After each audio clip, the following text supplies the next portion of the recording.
It's different. So, having that said, they need to know if somebody comes up and says something, okay? I'm not going to say this, I want you guys to volunteer and raise your hand and help.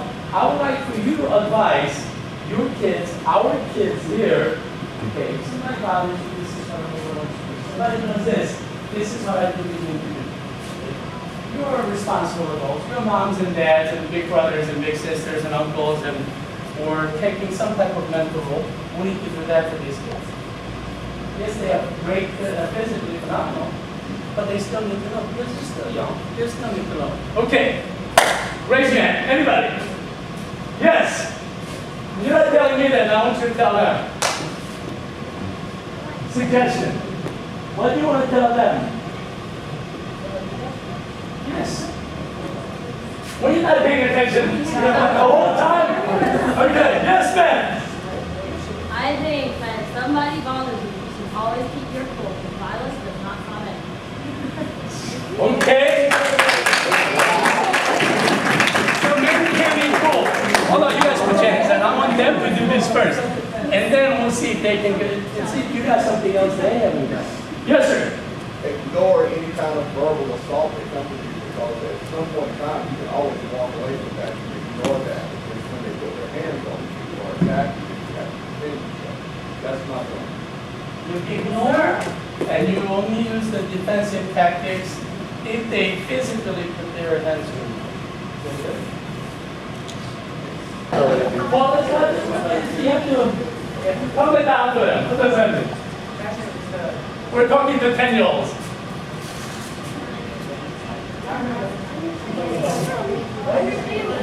Understanding. Okay. Anything else? Did I miss out on anything, guys? Yes. How does the only have power if they are obstructing the effect? Sir, would you mind saying that again? They only have power over you if obstructing the effect. That's right. They only have power over you over the situation if you're affected by it. So if you respond to it in a way that they want to respond, okay, if you get upset by it, then they can control the situation. What did you say earlier? How does an adult? We live in a day and age that as much as some of us would like to your kids with this one as an active in school, the schools have what we call a zero tolerance policy. You get in fight, doesn't matter who you start, you're going to get in trouble. You get suspended, expelled. So you have to make an effort as a children, and this is what we have to tell them. You have to make an effort. First of all, right? The thing they should always try to stay away from, even if they won't from it, walk away from it. Walk away from it. Tell them. You have to learn to walk with confidence. Taking technical classes is great. You have to learn to talk with confidence. You have to raise your head up high. It's all about confidence. The ones who's got the self-confidence, they walk differently. They talk differently. We hear the terminology, the victims, they shoot at. And those are easily approachable. And people approach them a lot more easily just because of their presence. Okay? Not but if you walk with confidence, it's a lot more different. Okay? You talk to people with confidence. When you're approached by a situation, you have to be able to take the foot on time. I know that you guys work there. I know that my Congress, the young Congress have the program. What do you tell them? Stop. Stop. I'm too angry. There we go. I need to pull off. So you have to be able to do that. You have to be able to effectively communicate to the bullies that your position is not about fighting, that you do not want any trouble, that you are not into fighting, and you do not want to do this. This is not what you want to do. You do not want to be forced into a situation where you have to fight. So you have to make an effort. Okay? Because your parents may not be around, teachers may not be around, your school bus driver may not be around. Well, they should be in the bus, but if they may not say it, that means you should send you back. Okay, now let's go into moving around. Once you guys sit there, you get too comfortable, and once I see a couple of people yawning, and it just kind of moves. So, okay, send up this. Yes, sir. Okay, shake hands loose. Quick one.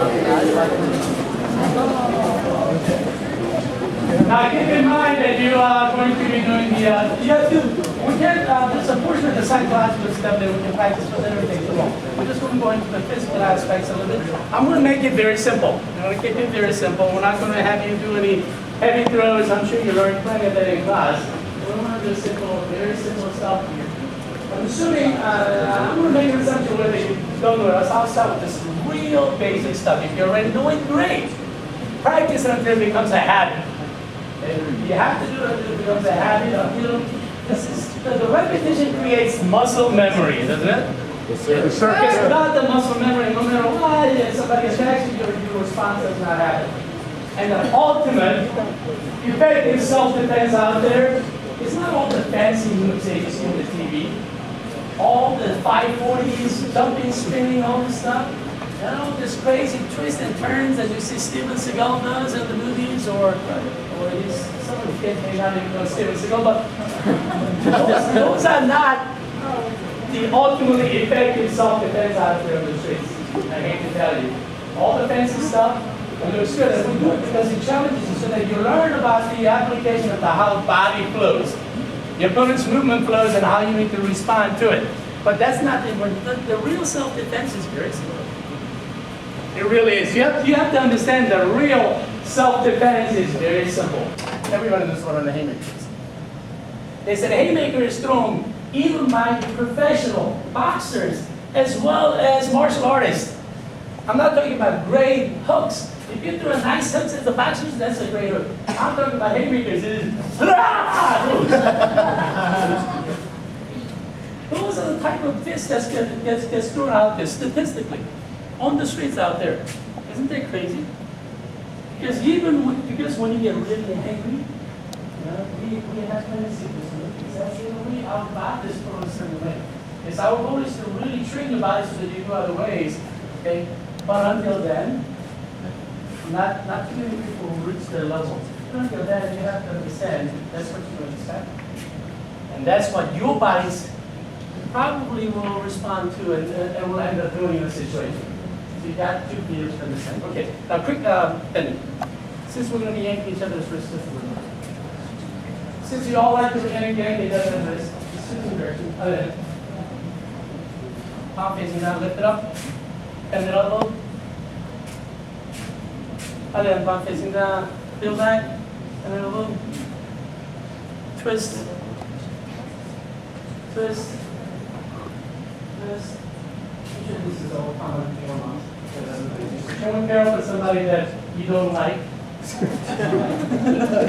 we have to understand that your shin, your tibia that runs along from here to down, there's two major bones, tibia and fibula. It's so tender and so weak.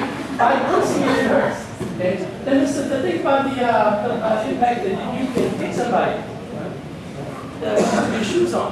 It's tremendous. The way your nerves are work around your chin is spiral like this way. So especially if you kick upward, anywhere from your tibia around so that it's got a nice lay down here.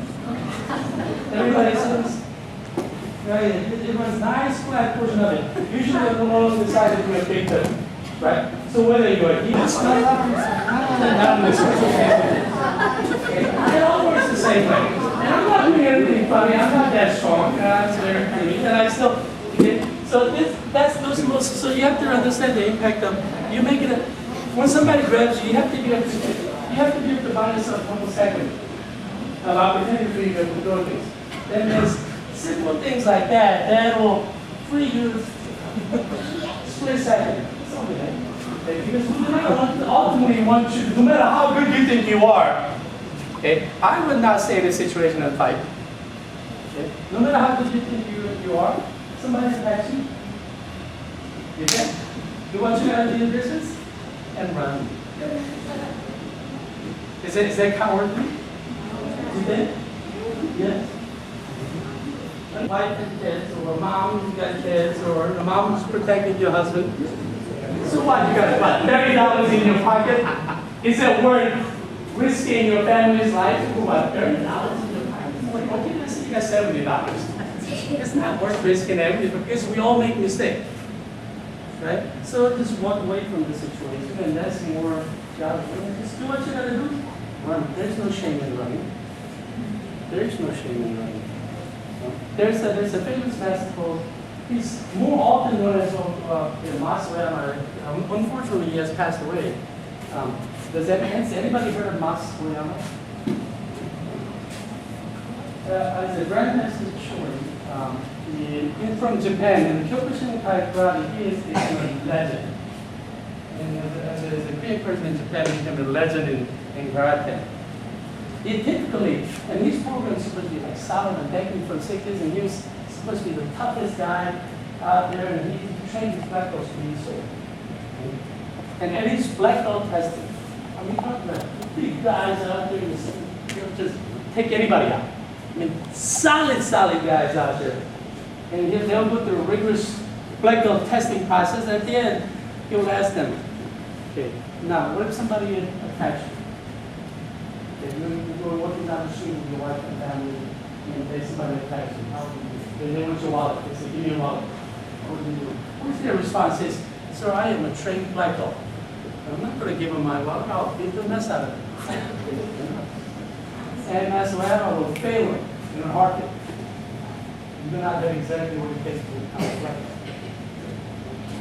So learn from this story. There's no shame in running. Run. You're not running because you're scared. You're running because you're scared that you're going to make a mistake and put somebody else's side in the through because you don't want to be there. Not the scared kind of scared, and you simply do not want to be messing with the situation. So that's very important. Guys, self-defense is about things like this. You have to be able to understand and do things that's only bigger than you are, especially if you're small. This is what you want to avoid right here. Avoid it. No sense in you doing that. Right? Because just because you've been trained martial arts, you're going to sit down and you do not take it. Okay? But up here, it's more not easy, it's hard to take. Anything below here, it's a different story. Okay? So somebody attacks you, right here, you might as well just forget. To be effective, to be sure that you can quickly do things, forget this region. Yes, there's still solar plexus that you can hit, there's still places that you can hit, there's still places like this that you can strike. That's very effective. However, it's very difficult. So here, forget it. I'm just going to say for now, just forget it. Unless you become extremely comfortable with things and then you can, forget it. What works better, is easier, is up here. And down there. Okay, that's your target. Nothing else. And this is something you have to know. Yet that does increase the chances of your liability or dangers when you're hurting somebody. So you have to take caution that when you hit somebody in the face and the ladies run and blah, blah, blah, blah. Yes, so we're taking all of that into consideration, but avoid certain areas. Okay? And when you do hit, you have to be committed. You have to be. Okay? Another thing that I discussed a lot when I do women's self-defense classes is that a lot of times, because women's self-defense and the situations of the attacks and raids, it's less of a strange way, a stranger situation, it's more of an acquaintance type of situation. People don't know. Since people talk about somebody striking back and this ideology and all these things are very difficult. Even this people it's a very difficult and strange situation for anybody to do things like this. So you've got to understand the psychological aspects of what you're dealing with. Without understanding it, it's no good. So as an instructor, because ultimately this is what you're here for, right? Isn't it that you are going to be a leader? If you cannot, there's nothing worse that I think as an instructor to give somebody false hope, a false sense of security, thinking that you can go out and defend yourself. I don't think any false sense of security. You have to make sure that you're thinking the right things. Okay? But you're thinking the right thing. I want you to have the confidence and not another false one. Okay, so you've got to really understand to stay away from certain situations, stay away from certain things. And this is the most effective. So we dealt with shin, which is very effective. So always use it. Always use it. It always works the best. I'm not going to keep it. It always works the best if I go diagonal this way. His right, my left, his left. Instead of straight this way. Why? Because the way the tibia works is always near the big pocket and you go across. Okay? If you're gonna do it, might as well eliminate the chances of you making mistakes. It's no cost. Are they simple enough, right? Did you understand all this, right? There are points,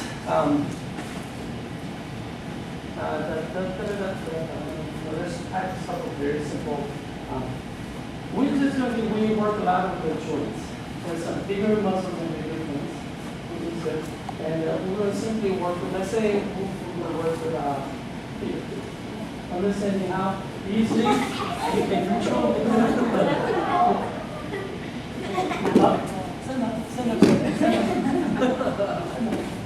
Stand up.